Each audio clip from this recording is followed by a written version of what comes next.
여러분 안녕하십니까? 월요일 아침 뉴스 퍼레이드 황병준입니다.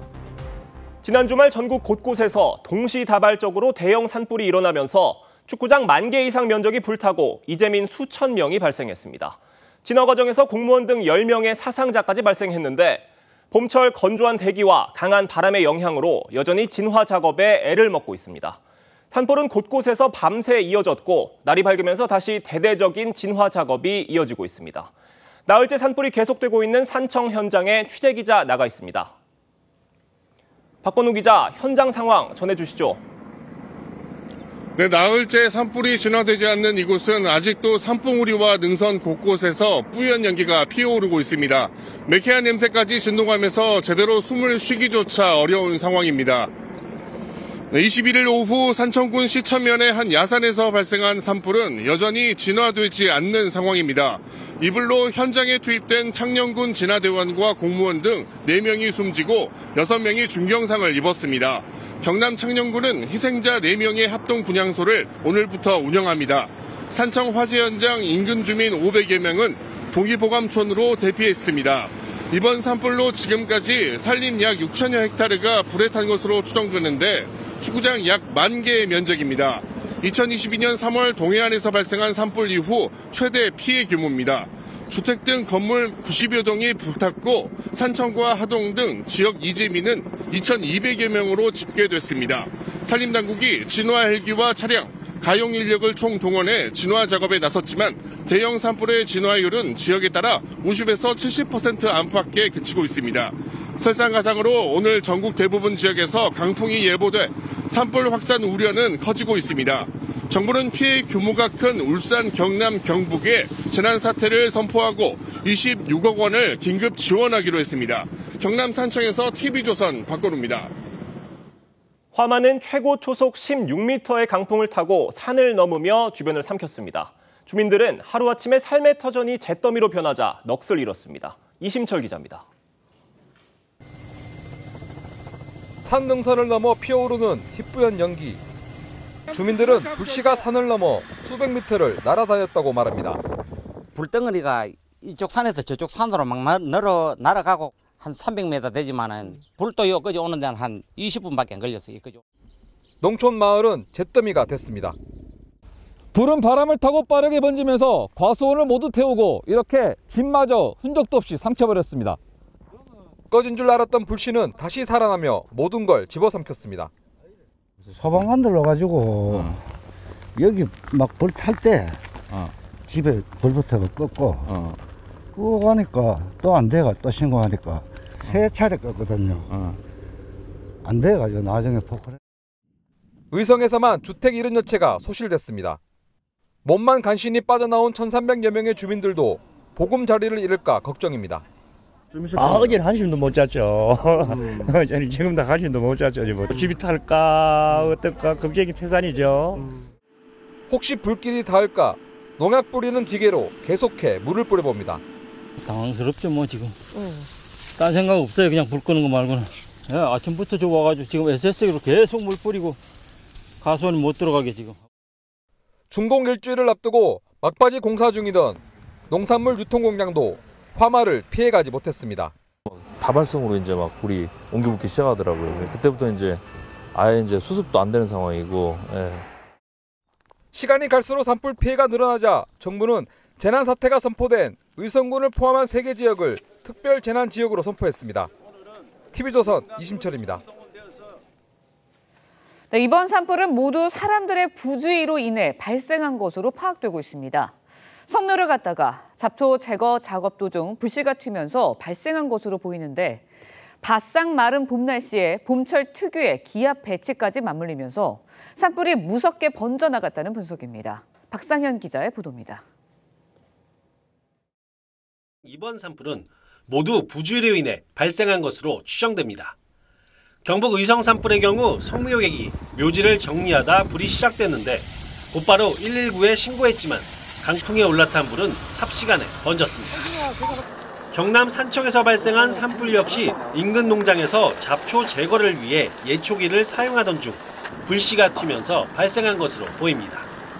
이들 지역엔 건조주의보와 함께 산불 위기 경보 중 최고 단계인 심각이 내려져 있었지만 소용이 없었습니다. 입산 및 성묘시 화기소지, 영농 부산물 소각, 담뱃불 및 화목 보일러 재투기 등을 금지하여 주시길 간곡히 부탁 말씀드립니다. 작은 불씨에서 시작된 불이 크게 번진 데는 봄철 우리나라 일대에 전형적으로 나타나는 남고 북저형 기압 배치가 큰 영향을 미쳤습니다. 남쪽 고기압이 시계 방향으로, 북쪽 저기압은 반시계 방향으로 회전하며 강한 서풍이 발생했고, 이 때문에 따뜻한 남서풍이 밀려들면서 대기가 건조해진 겁니다. 이렇게 만들어진 강한 서풍은 진화를 어렵게 만드는 가장 큰 원인이 되고 있습니다. 풍속이 증가함에 따라서 불이 다른 지역에 전이되면서 그 화선이 길어지기 때문에 진화율이 낮게 나타나는 건데요. 기상청은 당분간 백두대간 동쪽을 중심으로 대기 상태가 매우 건조하겠다며 화재 예방에 각별한 주의를 당부했습니다. TV조선 박상현입니다.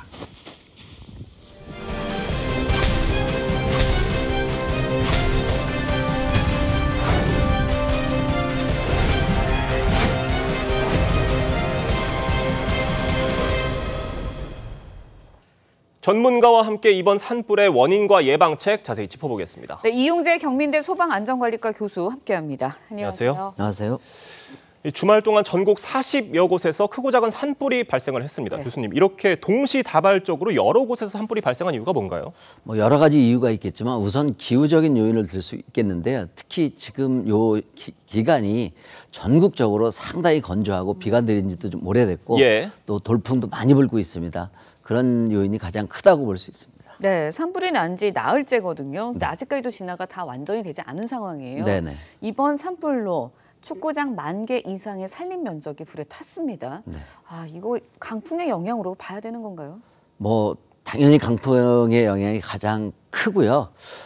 특히 최근 들어서요. 그러니까 최근 10년을 말씀을 드리는 건데 그 이전보다 그 규모가 큰 산불이 상당히 많이 늘어나고 있습니다. 통계적으로 보면 대형 산불이 과거 10년보다 한 3.8배 이상 집중적으로 일어나고 있는 것을 볼 수 있습니다. 지금 삼청과 울주 산불의 경우에는요. 진화율을 70%까지 끌어올렸다가 다시 재확산하고 있는 상황 같은데 지금 진화 상황을 쉽게 예단할 수가 없는 상황 같아요. 예, 그 누구도 어떻게 진행될지 예측하기는 어렵고요. 지금도 뭐 비 한 방울 내리지 않고요. 습도가 뭐 거의 한 35% 이하로 굉장히 낮은 상태이기 때문에 상당히 지속될 가능성이 있습니다. 네, 맞습니다. 이번 이제 산청형 산불로 인해서 4명이 숨지고 6명이 다치는 안타까운 일이 발생을 했습니다. 근데 이렇게 많은 인명피해가 난 거는 이제 거의 30년 만인 것 같아요. 예, 그렇습니다. 과거에도 96년으로 기억을 하고 있는데요. 동두천 지역인가 그때 7분이 사망하신 그런 게 있었습니다. 지금 이렇게 그 사망자가 안타깝게도 많이 나오는 이유는 뭐 몇 가지 이유가 있겠습니다만 이게 너무 광활한 지역에서 산불이 진행되다 보니까 우리 진압대원분들이 고립이 되거나 또 그 산불 진화하는 여건이 아주 악조건이죠. 경사가 심하고 장애물 많고 이러다 보니까 고립되기도 쉽고 또 하나는 이게 장시간 진행이 되다 보니까 이분들이 체력적인 소모도 굉장히 심한 상태고 이러한 것들 그다음에 또 하나는 이게 도깨비 바람이라고도 하는 건데요. 예측하기 힘들게 바람이 불면서 막 비화가 되고 여기저기서 나다 보니까 이게 고립이 될 가능성이 높아지죠. 그러다 보니까 이런 안타까운 그런 사고가 발생이 됐다. 저는 이렇게 보고 있습니다. 그럼 지금 말씀해 주신 도깨비 불이라는 거는 어떤 경우에 발생을 하는지 좀 설명해 주신다면요. 이 두 가지 요인이 있는데 하나는 비화라고 하는 건데요.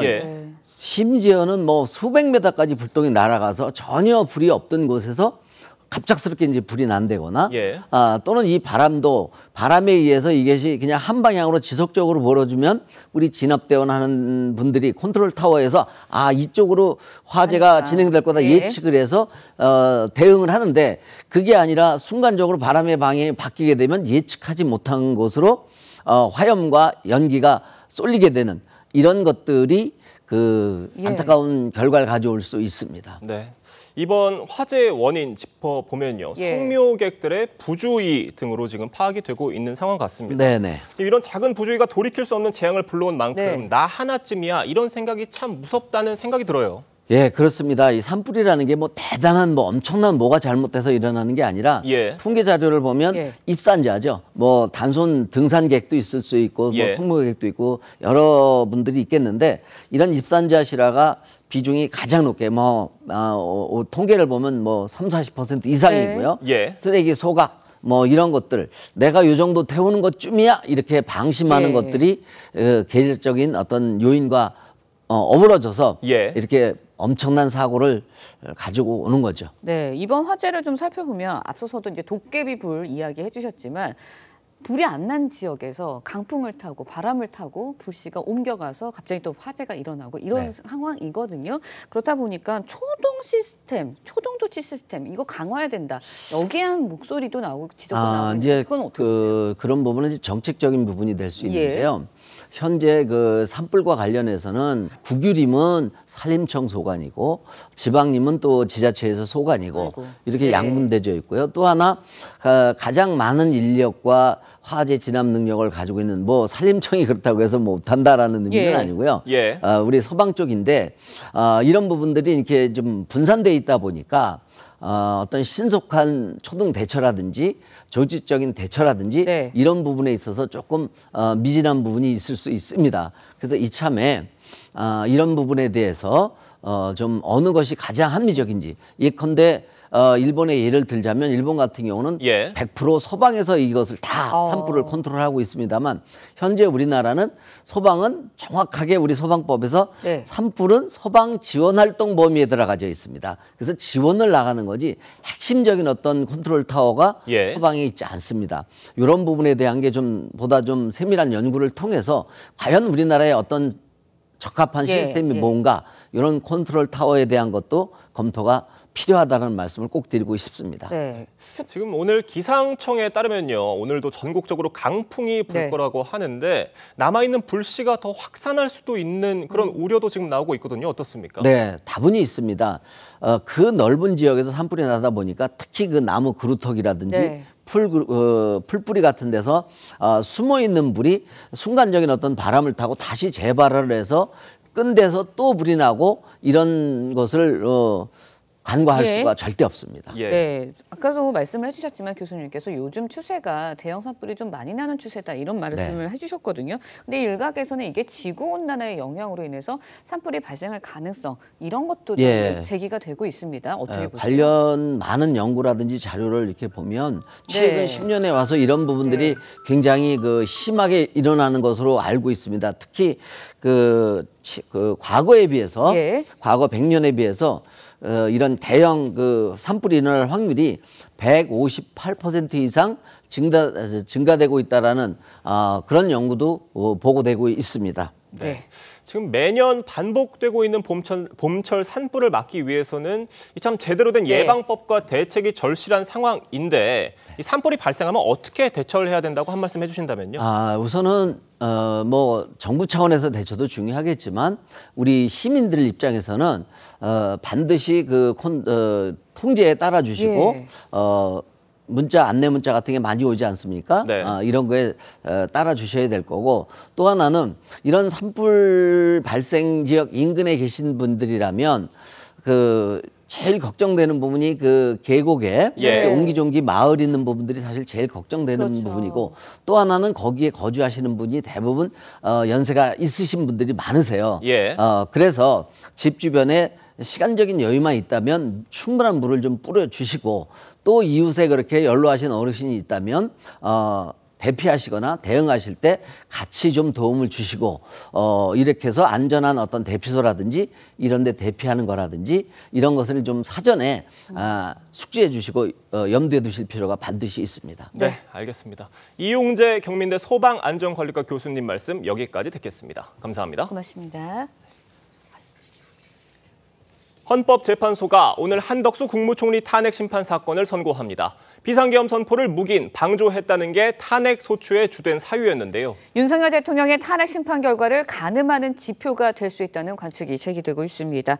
취재기자 연결해 보도록 하겠습니다. 이낙원 기자, 헌재 앞에 나가 있는데요. 현재 상황 어떻습니까? 네, 헌법재판소 주변은 오전 10시 한덕수 국무총리에 대한 탄핵 심판 선고를 앞두고 다소 어수선한 모습입니다. 단식투쟁 등 천막농성이 이어지고 있기 때문인데요. 최근 잇따라 돌발 상황이 발생한 만큼 경찰은 경계를 강화한 모습입니다. 헌재는 지난해 12월 국회가 헌정사 최초로 대통령 권한대행의 탄핵소추안을 가결한 지 87일 만에 결론을 내립니다. 국회가 윤석열 대통령과 마찬가지로 한 총리에 대해서도 소추 사유에서 내란죄를 철회해 헌재가 이 부분을 어떻게 판단할지 주목됩니다. 국회 측은 내란 혐의는 유무죄 입증이 어렵고 재판이 길어진다는 취지로 철회했는데 윤 대통령 측은 내란죄를 철회하면 국회 재의결이 필요하다며 반발해왔습니다. 만약 헌재가 오늘 이 부분에 대한 절차적 문제를 지적한다면 윤 대통령 탄핵 사건에서도 문제가 될 전망입니다. 다만 헌재가 또 다른 쟁점인 의결종족수 문제로 한 총리 탄핵 심판을 각하하면 비상계엄 위법성이나 내란죄 철회에 대한 판단은 확인하기 어려울 전망입니다. 헌재가 각하나 기각을 결정하면 한 총리는 곧바로 직무에 복귀하는데 한 총리는 즉시 정부 서울청사로 이동해 업무 보고를 받고 대국민 담화를 발표할 계획입니다. 헌법재판소에서 TV조선 이낙원입니다. 여야 정치권은 신경전 수위를 최고조로 끌어올리고 있습니다. 더불어민주당은 오늘부터 광화문 광장에 천막 당사를 설치하기로 했는데 민주당이 장외에 천막 당사를 운영하는 건 12년 만입니다. 이태희 기자입니다. 주말 기자회견에 나선 민주당 박찬대 원내대표는 윤석열 대통령 파면이 선고될 때까지 광장에서 싸우겠다며 광화문에 천막 당사를 설치하겠다고 했습니다. 경복궁역 인근 천막농성장에 당 현판을 달아 임시 당사로 활용하겠다는 구상인데 박 원내대표가 직접 천막 당사에 상주하면서 당의 주요 회의를 열겠다는 계획입니다. 광화문 천막 당사를 내란 속의 파면과 대한민국 정상화의 거점으로 삼겠습니다. 광장에서 국민과 함께 싸우겠습니다. 윤 대통령 탄핵 심판 선고가 임박하자 막판 장외 여론전에 집중하겠다는 취지인데 헌재의 조속한 선고를 촉구하기 위한 국회 전원위원회도 소집하겠다고 했습니다. 민주당이 천막 당사를 운영하는 건 지난 2013년 김한길 대표 체제 이후 12년 만으로 당 일각에선 부정적 여론이 커질 수 있다는 우려도 나옵니다. 국민의힘 권성동 원내대표는 입법부가 사법부를 겁박하려는 행위라며 당 차원의 장외 집회를 모두 중단하고 산불 재난 극복에 집중하자고 제안했습니다. 헌재 결정이 자신들의 뜻과는 달리 나올 경우에 이에 대해서 불복하려는 그런 빌드업 차원에서 이미 천막 당사를 설치하는 것이 아닌가. 당 관계자는 야당뿐 아니라 당 소속 의원들의 장외 집회 중단을 촉구하는 의미도 담겨 있다고 했습니다. 지도부의 선긋기에도 개별 의원들은 여전히 장외에서 목소리를 내고 있습니다. 윤상현 의원은 한국사 강사 전한길 씨와 광주의 한 교회에서 열린 탄핵 반대 집회에 참석했습니다. TV조선 이태희입니다.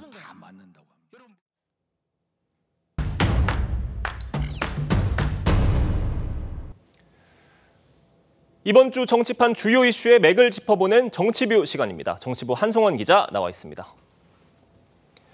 한 기자, 이번 주 나라의 운명을 가를 중요한 사법 판단들이 줄줄이 나올 수도 있는 상황입니다. 정말 쉴 틈 없는 한 주가 될 것 같아요. 네, 일단 2시간 후에 오전 10시에 한덕수 총리 탄핵 심판 선고가 있습니다. 이 탄핵 소추안이 가결된 지 87일 만입니다. 그리고 이틀 뒤인 이재명 대표 선거법 위반 2심 선고가 수요일에 있고요. 그리고 27일에는 이 본회의가 있는데요. 이때 최상목 대행의 탄핵안이 보고가 되는데 24시간에서 72시간 이내로 이 표결하지 않으면 자동 폐기될 전망입니다. 그리고 금요일에는 윤석열 대통령 탄핵 심판 선고 가능성 있는 날입니다. 정말 일정 하나하나가 전국을 크게 흔드는 변수들로 보이는데 저희가 이것부터 살펴볼게요. 네. 윤석열 대통령 사건보다 한 총리 사건을 먼저 선고하게 됐잖아요. 이 의미부터 설명이 필요할 것 같습니다. 네, 이달 초에 한 총리 선고를 먼저 하려고 했었다가 이 마은혁 미임명 등 변수로 인해서 영향이 있었다. 이런 사실 보도해드렸는데요. 그래서 동시 선고 가능성, 그러니까 한 총리를 윤 대통령 선고보다 더 늦거나 동시에 할 거라는 전망까지 나왔었습니다. 그런데 헌재에서는 이 국정 공백을 고려하고 그리고 이 결정문 나오는 대로 선고한다 이런 원칙론에 합의에 이르게 되면서 선고 기일이 잡힌 건데요. 윤 대통령과 달리 이미 판결이 진행된 건 먼저 선고하자 이런 기조인 겁니다.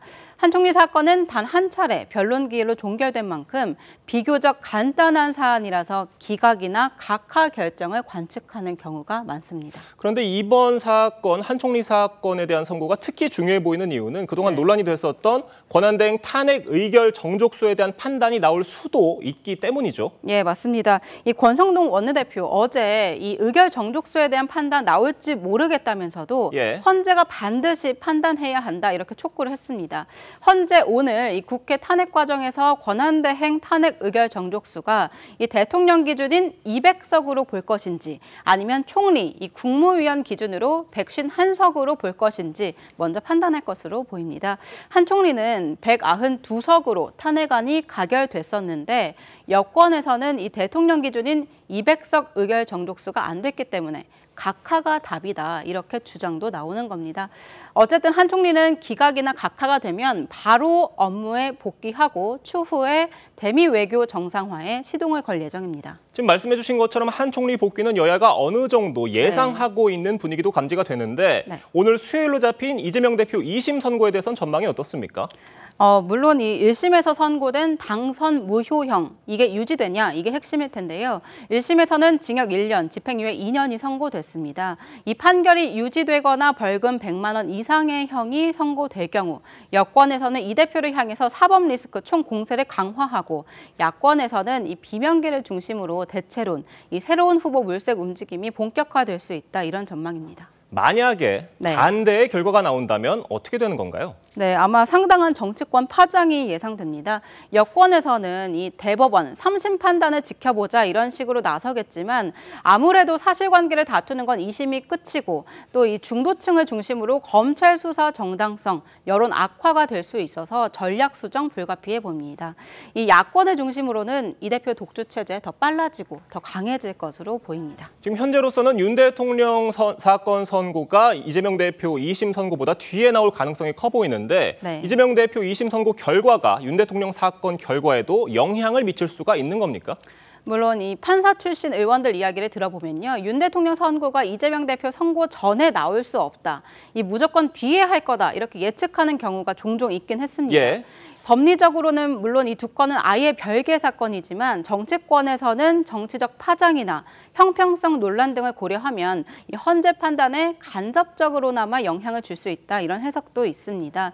예컨대 이 대표가 1심보다 감형해서 당선 무효형 아니라면요. 이 헌재가 사회적 혼란을 최소화하기 위해 윤 대통령 사건을 인용하거나 아니면 균형을 맞추기 위해서 윤 대통령 사건을 기각한다. 이런 정반대 전망이 공존하고 있습니다. 결국 지금 이 시점에서 가장 중요한 건 이것인 것 같습니다. 윤석열 대통령 사건 선고 이번 주에는 나오는 겁니까?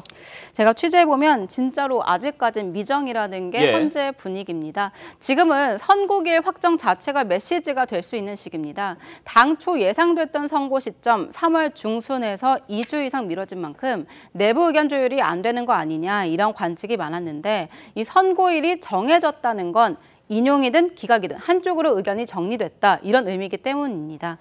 헌재는 박근혜 전 대통령 선고에서 알려진 것처럼 선고 당일 아침에 판결을 하지는 않을 전망입니다.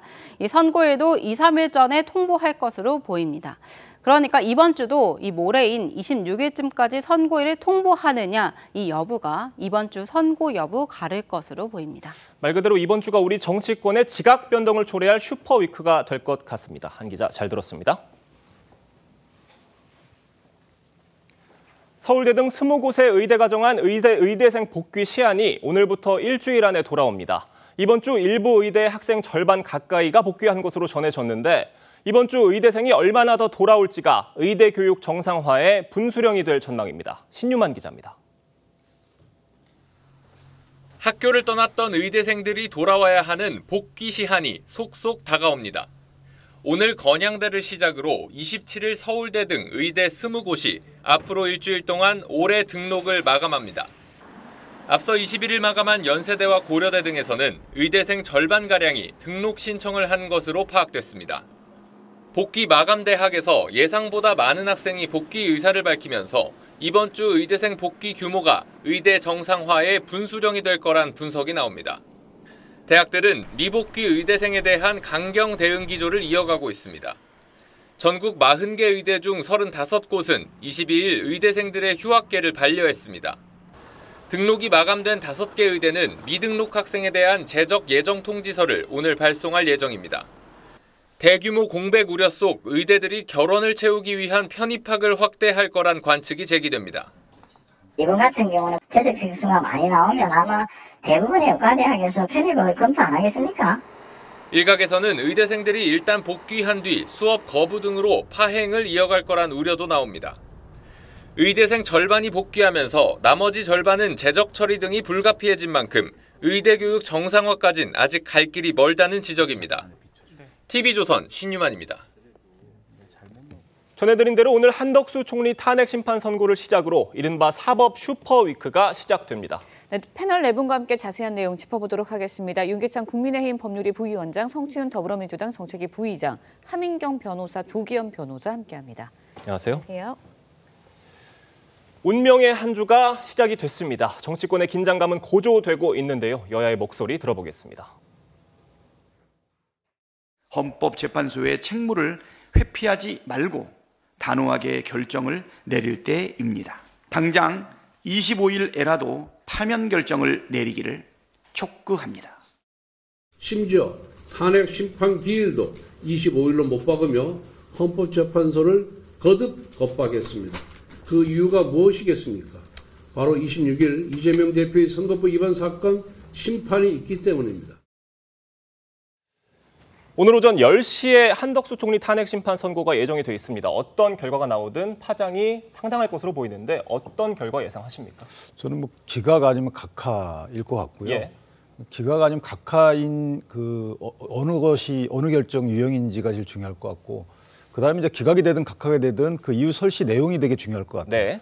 마은혁 재판관에 임명하지 않는 것이 위헌인지 여부에 대한 재차 판단 여부. 예. 그리고 그 중대성 판단 여부. 네. 그리고 이제 각종 증거를 쓰는 것이 이게 과연 적법한지 여부에 대한 판단, 비상계엄 요건, 이런 다양한 부분, 특히나 이제 각하는 되게 중대하잖아요. 예. 이후 이제 미칠 영향이 크기 때문에 여기에 대한 헌법재판소 입장이 상당히 국민적 시각을 받고 있다. 개인적으로 보면 각하 또는 기각인데 이유에 따라서는 대통령 탄핵 심판에 영향을 끼칠 여력이 있기 때문에 개인적으로 상당히 관심 있는 그런 결정이 될 것이다 이렇게 생각합니다. 네, 성치훈 부의장에도 여쭤보고 싶은데 오늘 한 총리 선고 결과 어떻게 나올지 이것도 궁금하고요. 또 이제 민주당에서 헌장에 이제 윤석열 대통령 선거보다 한 총리 선고 먼저 한 것에 대해서 유감을 표했거든요. 근데 민주당이 뭐 탄핵을 추진했고 결과에 뭐 자신이 있다면 선거 순서에 대해서 문제를 이렇게 제기할 이유가 있을까? 이런 의문도 드는데 여기에 대해서는 어떻게 보세요? 저희가 선거 순서에 대해서 유감을 표명한 것은 원칙 때문입니다. 그러니까 원칙을 민주당이 정한 것도 아니고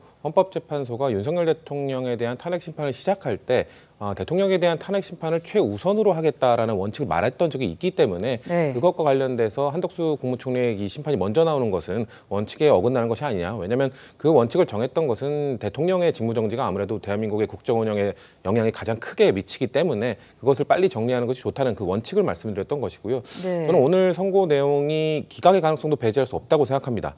왜냐하면 한덕수 국무총리가 일단 두 가지로 나눌 수 있는데 이제 국무총리 시절에 내란 방조 혐의가 이제 가장 큰 이유 중 하나인데 본인의 방어권을 행사하는 과정에서 본인은 국무회의에 참석했지만 그게 정당하다고 생각하지도 않았고 절차적 흠결이 있었다라는 주장을 했거든요. 그러니까 본인을 적극적으로 방어하면서 본인의 탄핵 사유는 상당히 많이 해소를 했습니다. 하지만 그 영향이 아마 윤석열 대통령의 탄핵 심판에는 안 좋은 영향을 미칠 거라고 생각을 하고요. 그 다른 부분은 이제 권한대행 시절에 마은혁 후보자를 임명하지 않은 부분인데 저는 이 부분은 내용적으로는 인용의 가능성이 충분히 있습니다. 왜냐하면 헌법재판소에서 그 최상목 권한대행에 대한 권한쟁의 심판 과정에서 임명하지 않는 것은 위헌이다라는 판결을 내렸기 때문인데 근데 문제는 저는 정족수 문제가 걸릴 수 있다고 생각합니다. 그렇기 때문에 아마도 그 정족수 문제 때문에 그 마은혁 후보자를 임명하지 예. 않은 부분에 대해서는 기각할 가능성이 있기 때문에 전체적으로는 기각 가능성도 배제할 수는 없다. 하지만 이 결과가 윤석열 대통령의 심판에는 영향을 주지는 않을 것이다라고 생각합니다. 오늘 한 총리 선고에서 주목되는 부분 자세히 더 짚어보겠습니다. 이 국회 측이 내란죄를 탄핵소추 사유에서 철회한 부분을 놓고 윤석열 대통령 측이 반발을 했었는데 한덕수 총리 사건에서도 이 부분이 논란이 되고 있습니다. 하민경 변호사님, 어떤 판단 내릴 것으로 보세요? 네, 저는 앞서 이야기했던 그 의결 정족수와 마찬가지로 예. 이 이제 내란죄를 처리했다라는 이 부분이 어떻게 보면 헌재가 모든 쟁점에서 이제 회피하지 않고 판단을 제대로 내린다면 각하를 할 수 있는 그런 근거 중에 하나가 아닐까 이런 생각이 듭니다. 윤석열 대통령의 탄핵 심판과 마찬가지로 한덕수 총리 이 심판에 있어서도 그 국회 측에서 먼저 이제 탄핵 소추 사유에 내란죄를 넣었다가 이제 내란죄 사유를 이제 빼버렸거든요. 그렇기 때문에 오늘 이제 헌재 재판에서 이 과연 어떻게 이게 판단이 될 것인지가 이제 문제가 될 텐데 이게 만약에 헌법재판소에서 이 부분 문제가 없다 이렇게 판단을 한다면 지금 이제 민주당에서 30번째 벌써 이제 탄핵 소추를 하고 있는데 최상목 권한대행에 대한 탄핵 소추까지 강행을 하고 있다라고 하는 이 상황에서 만약에 이제 헌법재판소가 민주당에 이제 손을 들어주고 이게 문제가 없다라고 판단을 한다면 모든 이제 탄핵 소추를 할 때 이게 이유가 되든 안 되든 다 이제 소추 사유에다가 넣은 다음에 나중에 이제 의결을 받고 나서 이 소추 사유에서 빼고 이제 그렇게 판단을 받으면 직무가 정지되고 긴 기간 동안 이제 판단을 받게 할 수 있는 그런 민주당의 이점이 있는 거죠. 그렇기 때문에 이 부분 헌재가 오늘 어떻게 판단할지 참 주목이 되고 잘 판단돼야 될 것 같다 이런 생각이 듭니다. 네. 조기현 변호사님께는 헌재가 비상계엄의 위헌성에 대해서 어떻게 판단할지 궁금한데 어떻게 보세요? 한덕수 총리의 탄핵소추 사유 중에 비상계엄의 묵인 방조 사실이 있기 때문에 비상계엄의 위헌 위법성에 대해서 판단을 안 할 수는 없을 겁니다. 그런데 비상계엄을 당초 기획하고 지시하고 군 투입을 지시했던 것은 윤석열 대통령이 주도했던 행위이기 때문에 한덕수 총리는 그 이후에 비상계엄 선포 직전에 참여했던 5분의 국무회의가 문제되는 사안입니다. 그러면 비상계엄의 위헌 위법성, 그러니까 헌법 77조 위반 여부에 대한 어느 정도의 이 검토나 결정을 하더라도 판단을 하더라도 묵인 방조의 이 소추 사유가 인정될지 여부에 대해서 판단하는데 필요한 정도, 매우 제한적으로 판단할 것이지 윤석열 대통령처럼 실체적, 절차적, 포고령 위반까지 다 판단할 것 같지는 않고요. 그렇게 되면 향후 있게 되는 윤석열 대통령 선고로 그 결정문을 미리 쓰는 것과 효과가 같기 때문에 위헌성의 판단은 매우 구체적으로 나올 것 같지는 않습니다. 네, 위헌성에 대한 판단, 비상계엄 위헌성에 대한 판단에 대해서 헌재가 그렇게 구체적으로 판단하지 않을 거라 말씀을 해주셨는데 이게 왜 이렇게 중요하냐면 결국 말씀해 주신 게 윤석열 대통령 선고하고도 맞닿는 부분이기 때문입니다. 윤기찬 변호사님께서는 어떻게 보세요? 일단 영향이 있죠. 왜냐하면 첫 번째는 이제 대통령 위헌 위법이 일부 있을 수 있어요. 그런데 예를 들면 비상계엄 요건을 충족했는지 여부는 판단을 할 것 같아요. 그런데 이 충족했는지 여부와 관련돼서 그러나 이게 중대한 위헌 위법인지 여부에 대한 설시도 있을 것 같고 그렇다면 그 부분은 이제 비상계엄 요건의 절차적 실체적 요건을 충족했는지 여부와 관련돼서는 윤 대통령 사건에 직접적인 영향이 있는 것이죠. 그다음에 각종 특검을 거부권 건의했다는 부분도 있어요. 그다음에 상설특검 후보자 미임명도 있거든요. 이거에 대한 또 여러 가지 설시 내용에 따라서는 대통령의 중대성 판단에 영향을 미칠 우려가 있는 거고요. 그다음에 이제 아까 변호사님 말씀 주신 것처럼 소추의 동일성. 그러니까 실제 국회에서 의결을 얻을 때는 A, B 넣었다가 실제 재판 진행할 땐 B를 뺀다 그러면 이게 소위 사기 탄핵이라고 비판받을 만한 사실 형사 재판에 있을 수 없는 일이거든요. 여기에 대한 기본적인 원칙 표명. 그리고 이제 증거 판단이 들어있죠. 지금 대통령이 한 발짝 못 나가고 있는 것이 각종 증거 판단에 대한 이견이 있을 수 있거든요. 그래서 이 증거 판단에 대해서 수사 기록을 어느 정도 쓸 수 있는지 여부에 대한 판단 여부, 이런 원칙들에 대한 그 설시를 보면 대통령의 그 판단에 어느 정도 영향이 있을지 저희가 예측해 볼 수가 있는 여지가 있다. 저는 이렇게 판단합니다. 대통령 선고에 대해서 가늠자가 될 수 있다는 말씀해 주셨는데 사실 윤 대통령 탄핵 심판 선고 일자에 대해서도 굉장히 관심이 쏠리거든요. 어떻게 예측을 하세요? 윤기찬 변호사님. 네, 선고일자는 개인적으로 보면 지금 사실은 이제 평의 판결이 끝나지 않았다고 보고 제가 헌법재판소 저희가 결정례를 많이 분석해봤지만 실제 이게 위헌 위법인지 여부에 대해서는 재판관들의 의견이 갈릴 수 있어요. 그다음에 위헌 위법인지 여부하고 중대성에 대해서는 많이 갈립니다. 근데 객관적 사실관계에 대해서 제가 갈리는 걸 못 봤거든요. 그렇다면 지금 뭔가 어떤 5개 소추 사유 중에 객관적 사실관계에 대해서 이견이 있는 것이 아닌가라는 생각이 들고 객관적 사실관계라는 것은 증거로 저희가 판단하거든요. 그럼 이 증거에 대해서 증거 능력이 있는지 여부, 그다음에 이게 신빙성이 있는지 여부에 대해서 각각의 재판관들이 이견이 있다 이렇게 생각이 되는 거예요. 그렇다면 만약에 재판관들의 반대 의견, 별개 의견을 갖다 나는 사실관계를 이렇게 인정합니다라고 쓸 수는 없는 거거든요. 그렇기 때문에 제 개인적인 생각은 이번 달에 안 나올 가능성 배제하기 어렵다. 이게 저희가 언제까지 딱 시간을 두고 이때까지 만약에 판결이 안 되면 그냥 하겠습니다라고 할 수 있다는 것은 이게 헌법 법률 위반인지 여부하고 중대성 여부에 대한 판단이에요. 근데 그게 아니고 사실관계가 만약에 서로 간에 확정이 안 된다 그러면 저는 이것은 특정 시점을 이때까지 문 닫겠습니다라고 하기는 어렵다. 그렇다면 사실은 이제 4월 달까지 갈 여지도 없잖아 있다. 전 개인적으로 봅니다. 네, 지금 이런 상황에서 민주당은요. 최상목 권한대행에 대한 탄핵 소추안을 발의를 했습니다. 여야 입장 들어보겠습니다. 경제부총리를 직무정지시키겠다는 것입니다. 이것은 최상목 개인에 대한 탄핵을 넘어 경제 컨트롤타워 탄핵이고 한국 경제 탄핵입니다.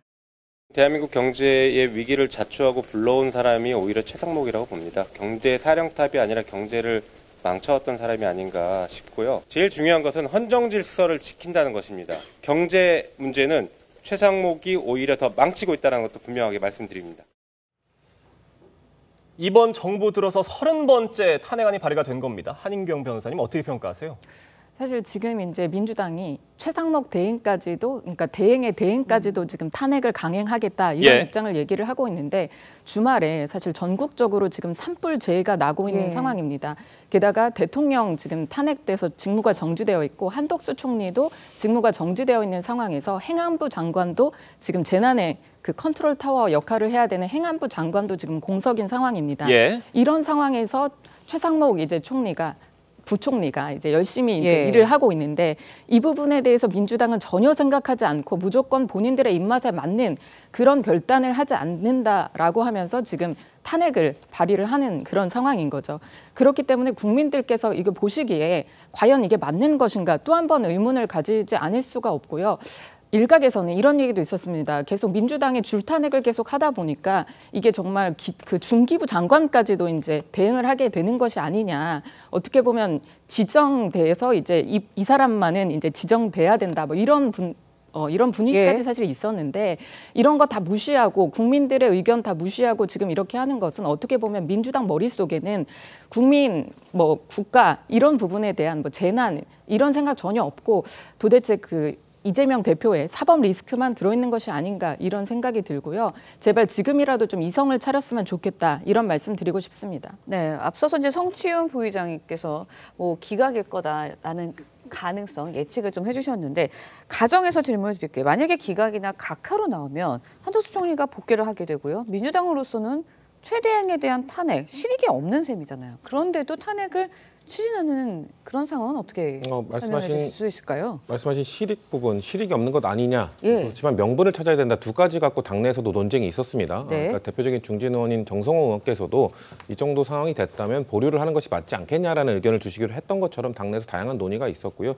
그 실익이란 거는 결국 마은혁 재판관 임명하는 것이 지금 헌정 질서를 흐트러뜨리는 임명하지 않고 있는 행위가 헌정 질서를 흐트러뜨리는 행위인데 이것을 바로잡을 수 있겠느냐. 말씀하신 것처럼 한덕수 국무총리가 복귀하면은 한덕수 국무총리에게 권한이 있는 것이고 만약에 최상목 권한대행을 탄핵 소추할 경우 그다음은 이주호 장관이 될 수도 있는 건데 그럼 이주호 장관은 더 강성한 장관이다라는 평이 있기 때문에 또 임명하지 않겠느냐라는 거거든요. 그렇기 때문에 그래서 실익이 없는 것 아니냐라는 얘기가 있습니다. 그럼에도 불구하고 박찬대 원내대표를 비롯한 원내 지도부의 판단은 그럼에도 불구하고 명분이 중요하다. 왜냐? 최상목 권한대행이 헌정 질서를 흐트러뜨리고 있는 행위에 대해서 책임을 묻는 것이 더 중요하다라는 판단을 한 것으로 보이고요. 다만 저는 오늘 한덕수 국무총리에 대한 탄핵 결과가 나오고 나면 다시 한번 논의가 있을 거라고 봅니다. 왜냐하면 아까 말씀드린 정족수 부분에 대한 언급이 있을 경우 그렇게 되면은 지금 최상목 권한대행 같은 경우도 마찬가지로 권한대행 시절과 경제부총리 시절의 그 행위가 두 가지가 섞여 있기 때문에 정족수를 건드리게 되면은 이 탄핵 소추안 자체도 문제가 있는 것 아니냐는 얘기가 있을 수 있기 때문에 아마 결과가 나온 이후에 저는 의총이나 당내 논의가 다시 이루어질 거라고 생각하고 있습니다. 지금 최대행 탄핵안이 실제로 본회의에 올라갈지는 저희가 지켜봐야 될 상황입니다. 지금 우원식 의장에게 공이 넘어간 셈인데 조기현 변호사님 어떻게 예상하세요? 우원식 의장이 어떻게 판단할 것으로 예상하십니까? 우원식 의장도 밝힌 입장에서 보면 지금은 대통령 탄핵에 집중할 때다. 라는 입장을 밝히고 있고요. 적극적으로 본회의 그 27일 예정된 본회의 상정이라든가 또 그 소추 의결을 위한 추가적인 본회의에 대해서는 언급을 하지 않고 있습니다. 예. 이번 주에 여러 가지 그 선고 일정으로 인해서 변수가 많기 때문에요. 아마 그런 상황을 신중하게 보고 추진하고 판단하겠다는 입장인 것 같고, 민주당도 오늘 한덕수 총리의 선고 이후, 그리고 네. 이후에 뭐 이재명 대표 또 윤석열 대통령의 선고 일정이 어떻게 잡히는지 이런 걸 보면서 아마 추가적인 논의가 될 것이고요. 우원식 의장도 그런 부분을 충분히 고려할 것으로 봅니다. 네, 저희가 다음 소식도 짚어보겠습니다. 오는 수요일로 예정된 이재명 대표의 선거법 항소심 선고를 두고 여야의 신경전도 거세지고 있습니다. 민주당은 이 대표의 항소심 무죄를 자신하지만 여당에선 이 대표의 사법 리스크를 한껏 부각하는 모양새입니다. 안철수 의원 발언 들어보겠습니다. 이재명 대표께 분명히 말씀드립니다. 이제 그만하시고 정계에서 은퇴하십시오. 5개의 재판을 받고 있는 유죄가 나올지 무죄가 나올지 모르는 상황에서 후보를 선택하라는 거는 그건 저는 옳지 않다고 봅니다. 오히려 이번 선거보다도 이번 재판에 집중하시라. 그래서 만약에 거기서 무죄를 다 받으시면 그때 나오시라고. 윤기찬 변호사님, 안철수 의원 발언 어떻게 들으셨어요? 저는 이제 미리 말씀하신 거라고 보는데 실제 26일 날 그 선고 결과가 피선거권 박탈형이 유지된다 그러면 저런 말씀들이 계속 일반화될 가능성이 있어요. 왜냐하면 일단은 뭐 1심에서도 그렇고 2심까지도 변동이 없는 거잖아요. 그렇다 그러면 3심도 똑같은이 나올 확률이 크다는 것인데, 그런 상황에서 만약에 대선 후보자로 나가게 되면 민주당 내에서도 그 사이에 맞아 대법원 피선거권 박탈령 확정되면 후보자가 없어지는 거고요. 국민적 시각에서 볼 때도 뭐 이게 헌법 84조에 뭐 재판이 진행되니 안 되니 좀 여러 가지 분란이 있을 수 있잖아요. 그래서 또 연이어 또 다른 재판들도 연이어 받고 계시기 때문에 그때는 당내 아니면 또는 당 외에서 불출마 압박이 이어질 것이고, 안철수 의원은 그 말씀을 미리 한 것 같은 생각이 들어서 일단은 지켜봐야 되겠지만 어쨌든 26일 날 결과에 따라서는 저런 말씀이 일반화될 가능성이 굉장히 크다. 저는 그렇게 생각합니다. 네, 성추윤 부의장께는 오늘 좀 가정의 질문을 많이 드리는 것 같은데 만약에 무죄를 선고받으면 현재까지 뭐 독주체제, 이재명 대표의 독주체제 더 굳힐 수 있습니다. 하지만 이제 유죄를 선고받게 되면 타격이 불가피한 거는 누가 봐도 아는 사실이거든요. 그렇게 되면은 당내 구조조정, 뭐 지형도 좀 변화가 있는 거 아니냐. 이런 얘기들이 나오고 있는데 어떻게 보세요? 뭐 그런 문제 제기나 그런 제기는 벌써 이루어지고 있죠. 근데 그런 문제 제기나 그런 것들을 준비해야 되는 것 아니냐는 목소리는 사실 당 밖에서도 많이 이루어지고 있습니다. 그러니까 민주당에 있다가 당 밖으로 뛰쳐나가신 분들 위주로 그런 얘기가 많이 나오고 있는데, 그분들에게도 사실 선택권이 없고요. 사실 지금 당 지도부에도 선택권이 있다고 보지는 않습니다. 저는 오로지 민주당을 지지해주는 국민들에게 선택권이 있기 때문에 이재명 대표의 2심 선고가 나온 이후에 지지율 변화가 어떻게 나타나는가, 저는 거기에 핵심이 있다고 봅니다. 만약에 민주당을 지지해주는 분들이 굳건하게 그냥 지지를 유지해 주신다, 그러면은 흔들림 없이 아마 후보 교체로는 얘기가 들어갈 거라고 보고요. 근데 만약에 지지율에 흔들림이 있다, 그렇게 되면 당내에서 아마 이 정도면 논의를 시작해야 되는 것 아니냐는 얘기가 다시 나올 거라고 봅니다. 저는 그때가 아마 우리 당내에서 이 후보 교체론이라든지 아니면 어떻게 이 문제를 헤쳐나갈 것인지에 대한 논의가 시작되는 포인트라고 생각하기 때문에, 아직까지는 국민들께서 판단을 해주시지 않은 상황에서 우리가 섣부르게 먼저 내기를 하는 거는 아닌 것 같다라는 말씀 정도 드리겠습니다. 그러니까 이른바 633 원칙에 따르면 이재명 대표 선거법 사건이 대법원 판결은 6월 26일까지 나올 수도 있습니다. 물론 그 전에 나올 수도 있는 상황이고요. 그렇게 된다면 조기 대선이 열릴 경우에 조기 대선 그 전에 이재명 대표의 대법원 확정이 이루어질 수도 있다고 보십니까? 저는 당연히 이루어질 수 있다라고 보고요. 그렇기 때문에 633 원칙을 이제 어떻게 보면 이제 강행 규정으로 정해놓은 것은 그게 가능하기 때문에 이렇게 정해놓은 것입니다. 이재명 대표는 계속해서 항소심 선고가 나더라도 대법원 선고까지 3개월 내에 불가능하다 이렇게 공언을 하고 있는데, 그 부분은 사실이 아니고요. 당연히 3개월 내에 할 수 있고, 지금 쟁점 같은 경우에는 이미 항소심까지 이제 전부 다 정리가 된 상황입니다. 그리고 게다가 항소심 이제 선고가 무죄가 나왔으면 하는 것이 민주당의 바람일 수 있지만, 항소심 선고는 1심 선고와 별로 다르게 이제 달라지지 않을 것이다. 그렇게 이제 생각이 들고요. 그리고 또 이제 다음에 이제 나올 수 있는 이게 가능성을 없애는 그런 재판일 것이냐, 이게 이제 문제인데, 벌금 100만 원만 나오면 예. 이제 되는 거거든요. 그렇기 때문에 벌금 100만 원 이상은 충분히 나올 것이다. 이런 생각이 들고 대법원 판단이 빨리 있어야 된다라고 생각하는 이유 중에 하나가 지금도 상당히 혼란스럽습니다. 이런 상황에서 이재명 대표가 대선 후보가 된다라고 하면 민주당에선 나중에 후보가 없이 대선을 치를 그런 가능성까지도 생각을 하고 있어야 되기 때문에 아까 이제 부위원장님께서 말씀하시기를 이게 내부가 아닌 외부에서 더 많은 얘기가 있다라고 하는데 내부에서도 역시 그 부분 많이 걱정하고 있을 거라고 생각이 들고요.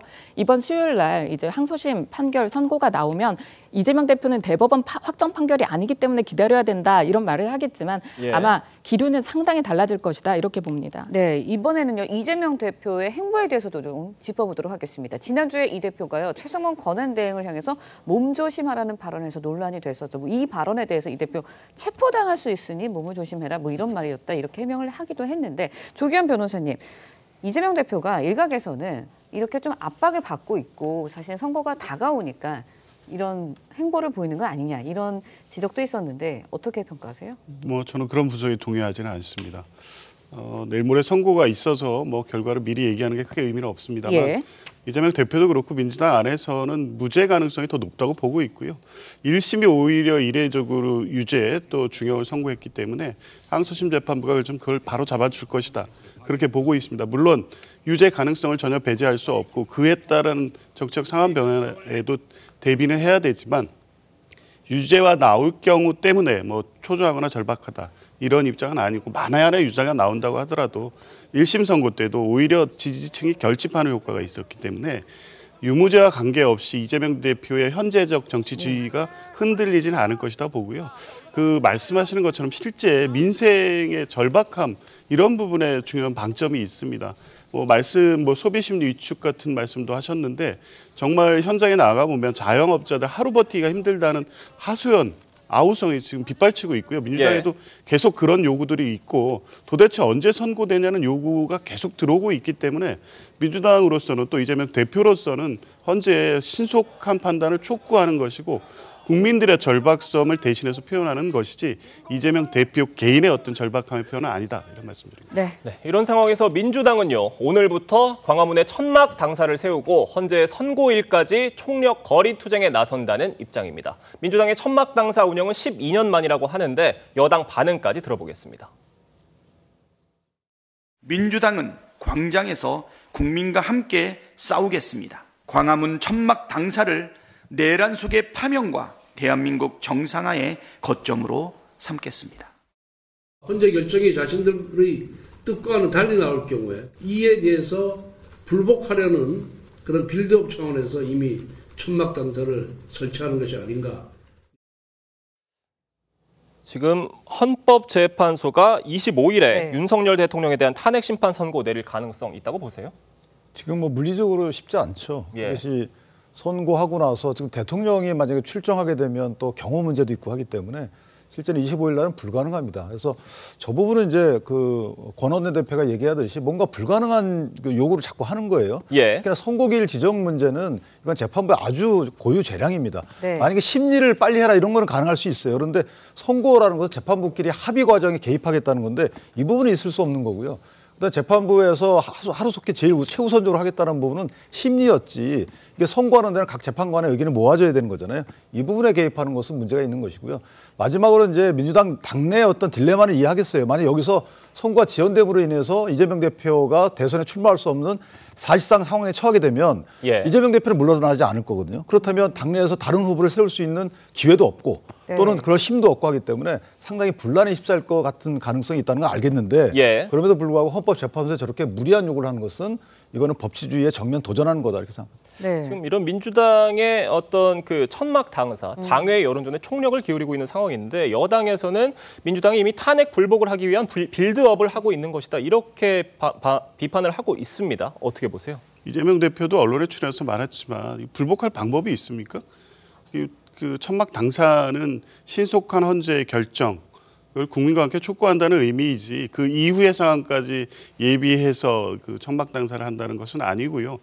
불복은 오히려 윤석열 대통령이 할 것으로 보는 이 관측이 많지 야당이라든가 국민들이 뭐 이 불복의 수단이 달리 있는 것도 아닌데 천막 당사를 설치한다고 해서 헌법재판소의 결정을 어떤 뒤엎을 다른 방식이 있는 것은 아니기 때문에 그것을 불복의 빌드업으로 해석하는 것은 과도한 해석이라고 봅니다. 네, 알겠습니다. 오늘 네 분 말씀 여기까지 듣도록 하겠습니다. 감사합니다. 고맙습니다.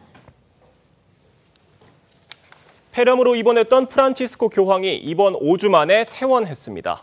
교황은 현지 시간 23일 입원 중인 병원 발코니에 휠체어를 타고 나와 신도들에게 손을 흔들며 모두에게 감사하다고 말했습니다. 이후 퇴원 절차를 밟았는데 퇴원길에는 코에 산소호흡기를 착용한 모습이 포착됐습니다. 지난달 14일 입원한 교황은 폐렴으로 4차례 호흡 곤란을 겪는 등 고비를 맞았지만 최근 병세가 호전돼 퇴원했습니다.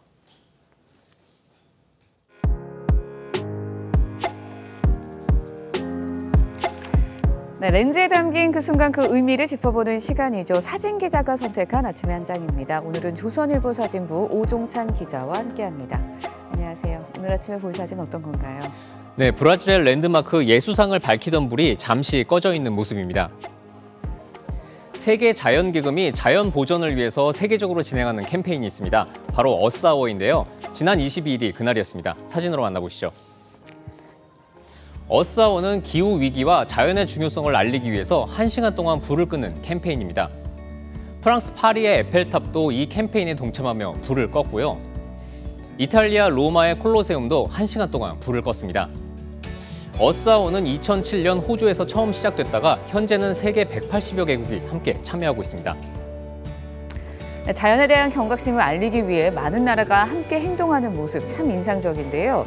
우리나라도 많은 단체 이 캠페인이 동참을 했다고요?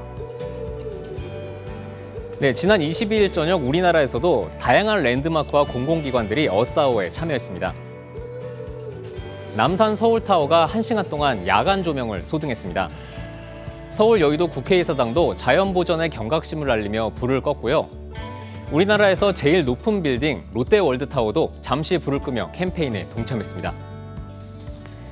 네, 전 세계가 함께했던 지구를 위한 시간의 의미 잘 되새겨봐야 할 것 같습니다. 지금까지 아침의 한 장이었습니다.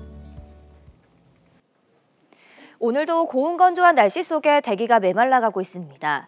현재 경북 동해안과 대구에는 건조경보가, 그 밖 동쪽 지역과 제주에는 건조주의보가 내려졌는데요.